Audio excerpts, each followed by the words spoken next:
반갑습니다. 또 감사합니다. 이렇게 존경하는 우리 옥 목사님을 추억할 수 있는 이런 시간들을 마련해 주신 모든 분들께 감사를 드립니다. 오늘 저는 이제 옥 목사님 설교에 대해서 좀 말씀을 나누는데, 기차를 타고 쭉 올라오면서 20년 전 어느 날이 생각이 나더라고요. 목사님이 이제 은퇴하시고 막 은퇴하시고 경주에 오셨어요. 잠시 만났는데 저를 보시더니 이렇게 말씀하시더라고요. 늘 하시는 표현 있잖아요. 야, 박 목사야, 내가 하나님의 은혜로 무사히 은퇴했다. 그래서 전 그때 이해가 안 갔어요. 뭐 옥 목사님 정도 되면 당연히 무사히 은퇴하는 거지. 그랬는데 이제 제가 은퇴 목사가 이제 돼 보니까 저는 공식적으로 올해 말까지입니다. 실제적으로는 이미 은퇴했고, 이 무사히 은퇴하는 게 얼마나 어려운 건지 제가 깨닫습니다. 어제는 이동훈 목사님 잠깐 만나고 왔는데, 들고 할까요? 네. 우리 이동훈 목사님 얼굴이 안 좋으시더라고요.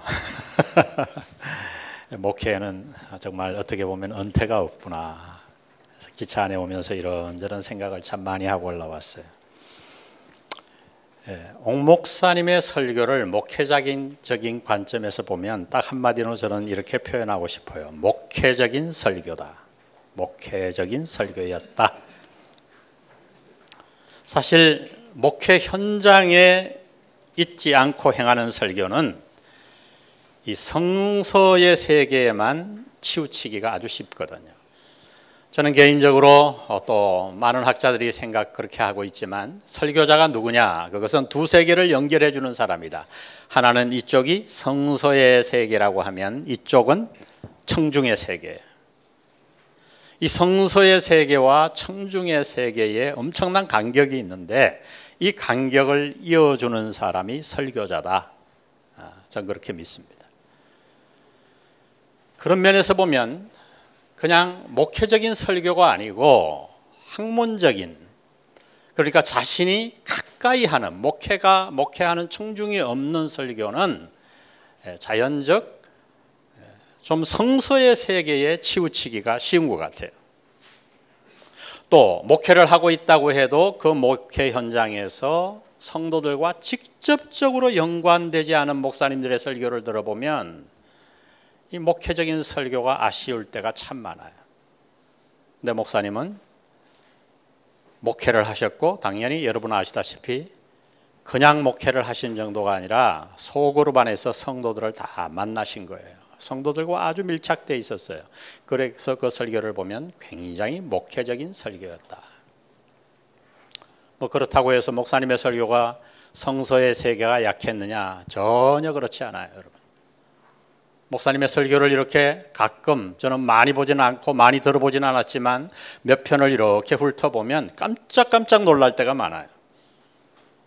예를 들면 디모데후서 4장 6절, 여러분의 교환에 제가 적어놨는데 다 같이 한번 읽어볼까요? 4장 6절 시작. 전제와 같이 내가 벌써 부어지고 나의 떠날 시각이 가까웠도다. 사도 바울이 가장 마지막에 쓴 책이 디모데후서고, 그 중에 마지막 장이 디모데후서 4장이잖아요. 사도 바울이 지금 얘기하는 거예요. 전제와 같이 내가 벌써 부어지고. 전제는 제사장들이 제사를 드릴 때에 번제를 다 하고 나서 포도주를 붓는 행위거든요. 짐승에 따라서 포도주에 붓는 양이 달랐어요. 그 뜨거운 화덕에 포도주를 부으면 얼마나 빨리 날아갈까요? 사도 바울은 지금 자신의 마지막, 그는 로마 시민권자이기 때문에 십자가형을 당할 수가 없었죠. 그 당시에 로마 시민권자에게 내리는 유일한 사형의 방법, 가장 고통이 적다고 믿는 참수형이었어요. 그 목이 탁 잘라지고 나면 거기서 피가 탁 솟구치잖아요. 바울은 자기가 죽을 날을 알았던 것 같아요. 뭐 주변에 사람들이 알려줬겠죠. 친위대를 전도했으니까요. 여러분 생각해 보세요. 얼마나 억울했을까요? 무슨 죄를 지었나요? 복음 전한 것밖에 없잖아요. 근데 이제 목이 잘려 죽어요. 근데 바울은 자기의 그 죽음을 뭐라고 해석하냐 하면 전제, 자신이 이 땅에서 하나님 앞에 드릴 마지막 제사, 목에서 확 뿜어지는 그것을 전제로 해석합니다. 근데 그 다음에 나의 떠날 시각이 가까웠도다. 제가 어느 날 옥 목사님 설교를 읽는데 이 떠날 시각에 대해서 막 설교를 하시더라고요. 저도 이 본문을 연구했기 때문에 너무 놀랐어요. 이 떠나다 헬라어로 아날리시스. 그러면서 옥 목사님이 세 가지로 설명했어요. 지금도 기억이 나요. 배가 항구를 떠나다. 배가 항구를 떠나기 위해 밧줄을 푸는 행위. 군인들이 야영을 나갔다가 얼마나 본대로 기대하고 싶겠어요. 그 야영에 나갔다가 천막을 본대로 향하기 위해 걷는 행위. 떠나다. 그 다음에 소가 하루 종일 일을 하고 멍에를 벗는 행위.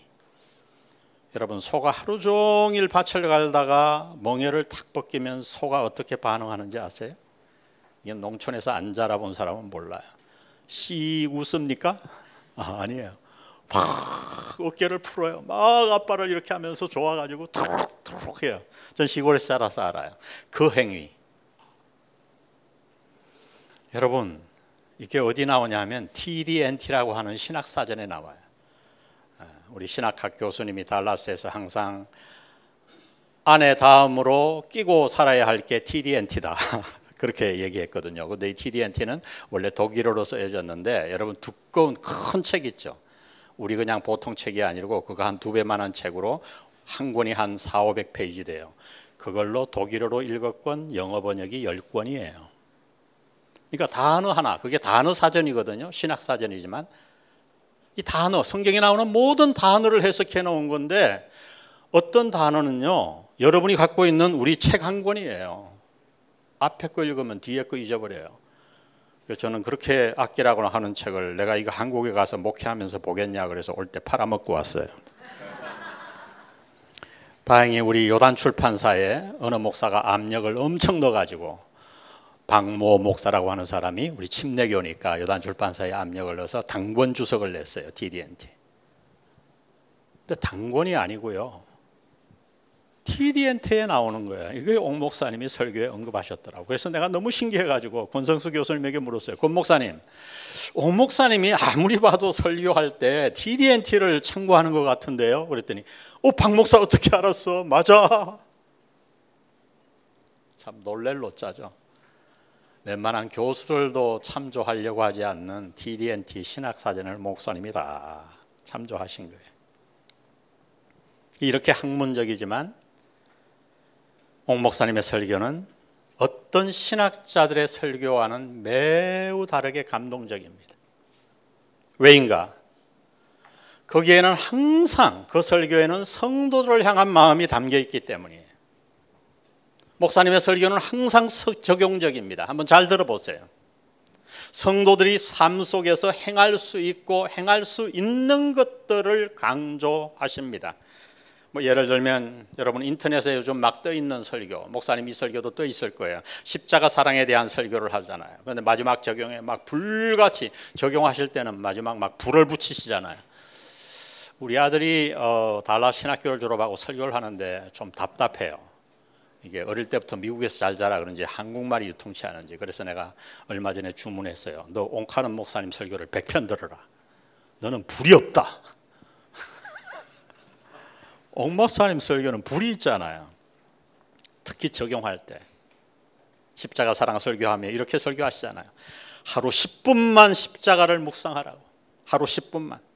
그러면 어떤 고난도 이길 수 있다고. 13평 아파트에 사는 것이 아무 문제가 되지 않는다. 하루 10분만 십자가를 묵상하면 막 불같이 외치세요. 여러분 사실 십자가 사랑은 누구나 설교할 수 있어요. 그러나 이 작은 차이, 하루 10분만 십자가를 묵상하라는 이 강한 적용적 도전이 설교를 완전히 다르게 만들어요. 이것이야말로 성도들을 염두에 두고 만든 설교예요. 그렇지 않고는 이런 설교가 나올 수가 없는 겁니다. 이 적용에 있어 또 한 가지 우리가 생각할 것은 옥 목사님의 적용은 언제나 먼저 그 자신이 그 안에 포함되어 있다는 거예요. 남의 이야기 하듯이 하지 않아요. 강단에서 그냥 말씀을 툭 던지듯이 전하는 자로 절대 끝나지 않습니다. 그런데 사실 여러분 옥 목사님 설교 들어보면 목사님은 자신의 얘기를 거의 하지 않아요. 그럼에도 불구하고 그 설교를 들어보면 자신이 실천하지 않고는 도저히 할 수 없는 내용들이 대부분이에요. 여러분 옥 목사님이 많이 하신 설교의 주제 가운데 하나가 기도잖아요. 기도 그러면 옥 목사님을 누가 한국 성도들이 떠올리나요? 최홍준 목사님 저보고 그런 얘기했어요. 참 옥 목사님은 남의 기죽이는데 천재라고. 왜요? 그랬더니 아니 그렇게 공부도 열심히 하고 설교 준비하고 설교도 잘하시는데 기도까지 많이 한대요. 자기가 따라갈 수가 없대요. 어디 갔나 하고 보면 본당 저 구석에서 앉아가지고 기도하고 계시대요. 여러분 옥 목사님 설교를 보면 기도에 관한 설교를 들어보세요. 기도를 설교하며 이렇게 말씀합니다. 무엇이든 다 기도할 수 있다. 이 세상 누구에게 내 마음을 다 털어놓을 수 있는가? 그러나 우리에게는 내 마음의 모든 것들을 다 이야기할 수 있는 한 분이 계시다. 그리고 그 다음에 또 불을 쏟아내세요. 내 마음의 아픔도 미움도 나쁜 생각도 선한 감정도 나쁜 감정도 독한 감정도 있는 대로 다 털어놓을 수 있는 분이 계시다. 1시간도 좋고 하루 종일도 좋고 한 달도 좋고 금식하면서도 좋고 있는 대로 다 털어놓아도 조금도 실정내지 않고 우리의 기도를 들어주시는 분이 계시다. 여러분 이런 표현은요 자신이 기도하지 않고는 절대로 흉내낼 수 없는 표현이에요. 목회적인 설교예요. 특별히 여러분 옥하는 목사님의 예화 사용을 잘 관찰해 보세요. 설교를 들으면서. 우리 한국에 유명한 설교가들이 많죠. 어떤 분들은 정말 예화가 탁월해요. 어떻게 그렇게 많은 적절한 예화를 책에서 신문에서 잘 사용하는지 탁월합니다. 그런데 여러분 그런 분들의 설교를 가만히 보면 성도들의 이야기가 거의 나오지 않아요. 근데 옥하는 목사님의 예화는 성도들의 이야기가 많이 나와요. 왜 그럴까요? 무슨 차이일까요? 옥 목사님은 목회 현장에 계셨던 거예요. 성도들과 함께 하신 거예요. 소그룹 안에서 소그룹을 떠나 계셔도 늘 성도들을 관찰하고 부목사님들을 통해서 성도들에게 관심이 가 있었거든요.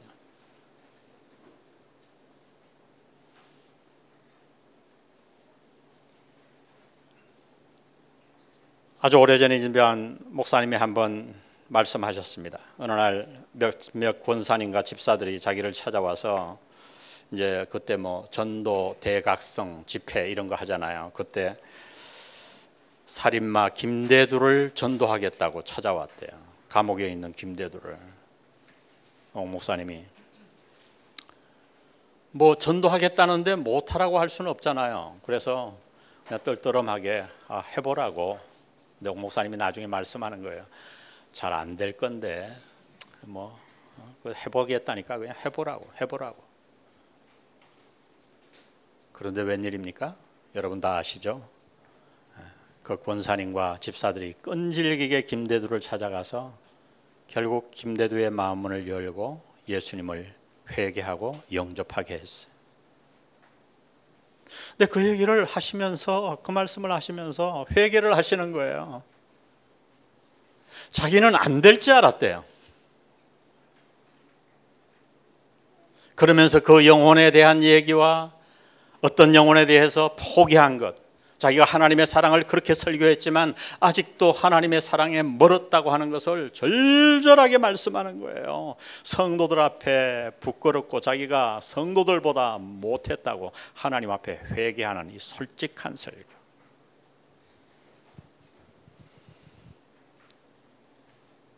그래서 저는 옥 목사님의 설교를 목회적인 설교라고 표현하고 싶습니다. 저도 이제 은퇴를 하고 제가 잘한 거 하나 없지만 끊임없이 한 것 하나 있습니다. 우리 후임이 와서 그래요. 목사님, 어떻게 사역반 훈련을 한 해도 끊이지 않고 29년간 안식년 1년간 거 빼고 매년 그렇게 해왔냐고. 끊이지 않고. 저는 옥 목사님 만나고 제자 훈련 한참 할 때 소그룹반을 5개씩 했어요. 그러다가 3년 안에 쓰러졌는데, 여기 분당 우리 교회 이찬순 목사님이 은혜를 베푸셔서 29개 교회 개척한 사람 중에 우리 부목사가 하나 있습니다. 여기 앞에 앉아있네요. 지금 몇 년 됐어요? 2년 반. 이제 얼마 안 남았네. 제가 올라갈 때 딱 하나 얘기했거든요. 3년 안에 반드시 한번 쓰러져라. 아직 안 쓰러졌어요. 얼굴이 너무 말짱하네. 저도 3년 만에 쓰러졌거든요. 그렇게 성도들과 소그룹 안에서 그들의 사정을 알고 매주 만나 그들의 회개와 그 모든 사정을 알고 나니 옥 목사님 설교가 눈에 보이더라고요. 아, 이런 설교였구나. 이런 설교였구나. 여러분, 유튜브를 통해서, 영상을 통해서 옥 목사님의 설교를 듣고 은혜 받는 한국 성도들이 많을 거예요. 그러나 저는 옥 목사님이 그 당시 목회했던 사랑의 교회 성도들이 받은 은혜와는 비교할 수 없다고 생각합니다. 왜요? 옥 목사님의 설교는 목회적인 설교였기 때문에. 저는 그런 면에서 사랑의 교회 성도들이 너무 부러워요. 오늘 여기 혹시 우리 목회자들이 계시다면 우리 모두 한국교회가 목회적인 설교로 돌아갈 수 있기를 주의 이름으로 축복합니다. 네, 우리 달라신학교에서 제가 배운 것 딱 하나, 일찍 마쳐라. 시간보다. 마치겠습니다. 감사합니다.